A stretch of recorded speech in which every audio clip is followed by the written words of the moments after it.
10 বছৰ পাছত অনুষ্ঠিত হ'ব লগা গুৱাহাটী পৌৰ নিগমৰ নিৰ্বাচনত সৃষ্টি হৈছে জটিলতাৰ ফলত বিভিন্ন খেলিমেলিৰ সৃষ্টি হৈছে। সেইবাবে socialist unity centre of India কমিউনিষ্টৰ অসম শাখাই দাবী কৰিছে নিৰ্বাচনী অধিসূচনাখন নতুনকৈ ঘোষণা কৰিব লাগে আৰু বৰ্তমানৰখন বাতিল কৰিব লাগে।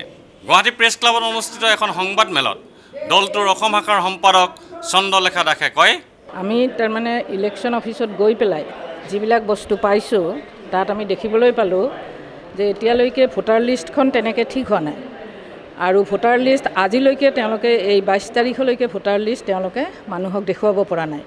গতিকে যদি ভোটাৰ লিষ্টখনেই এতিয়ালৈকে প্ৰিপাৰেশ্যন হোৱা নাই তেতিয়াহ'লে ইলেকশ্যনটো কেনেকৈ হ'ব? বহুতৰে নাম অহা নাই ভোটাৰ লিষ্টৰ ভিতৰত, ভোটাৰ লিষ্ট এখন সংশোধন হোৱা নাই, তাৰ মানেই ভোটাৰ লিষ্টত বহুত মানুহৰ নাম অন্তৰ্ভুক্ত হোৱা নাই।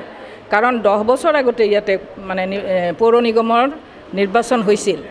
গতিকে যিহেতু 10 বছৰ পিছত নিৰ্বাচন অনুষ্ঠিত হৈ আছে, এই 10 বছৰ আগত হোৱা নিৰ্বাচনৰ যদি লিষ্ট আৰু এতিয়াৰ লিষ্টত বহুত বেছি পাৰ্থক্য হৈ গৈছে। বহুত মানুহ এতিয়া তাৰ ভিতৰত অন্তৰ্ভুক্ত হোৱাৰ কথা, কিন্তু তেনেকুৱা বহুত মানুহৰেই নাম এতিয়াও অন্তৰ্ভুক্ত হোৱা নাই। গতিকে সেইকাৰণে আমি কৈছোঁ যে ইমান বছৰৰ মূৰত মানুহে বহুত বছৰৰ পৰা এটা অগণতান্ত্ৰিকভাৱে ইমান দিন পৌৰ নিগমটো চলিলে 10 বছৰ, কাৰণ কোনো গণতান্ত্ৰিক পদ্ধতিৰে নিৰ্বাচিত হোৱা প্ৰতিনিধি তাত নাছিলে। চৰকাৰে কিছুমান মানুহৰ হতুৱাই চলালে। এতিয়া 10 বছৰৰ পিছত এটা গণতান্ত্ৰিক পদ্ধতি আনিব খুজিছে, অথচ আনিবলৈ গৈ তাতো কিন্তু বহুত অগণতান্ত্ৰিক পদ্ধতি তেওঁলোকে অৱলম্বন কৰিছে।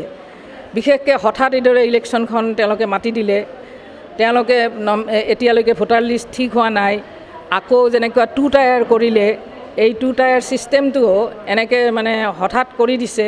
এইবিলাক মানে আন ভাৰতবৰ্ষৰ অন্যান্য জেগাত আমি দেখিছোঁ যে এই ধৰণে 2 টায়াৰ নহয়।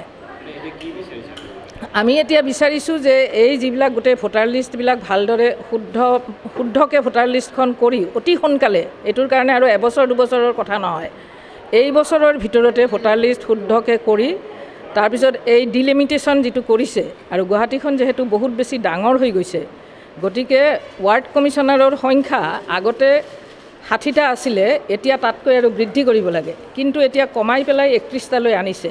গতিকে এইটোৰ আমি তীব্ৰ প্ৰতিবাদ কৰিছোঁ, কাৰণ পৌৰ নিগমৰ এজন ৱাৰ্ড কমিশ্যনাৰে প্ৰতিদিনৰ দুখ সুখৰ লগত তেওঁ জড়িত হৈ থাকে। এটা বিশাল অঞ্চলত যদি এজন মাত্ৰ পৌৰ নিগমৰ ৱাৰ্ড কমিশ্যনাৰ হয়, তেতিয়াহ'লে তেওঁৰ কাৰণে এইবিলাক চোৱাটো সম্ভৱ নহ'ব। কেমেৰা পাৰ্চন সুশান্ত দাসৰ সৈতে অমৰদীপ গগৈ, চেণ্টিনেল নিউজ, গুৱাহাটী।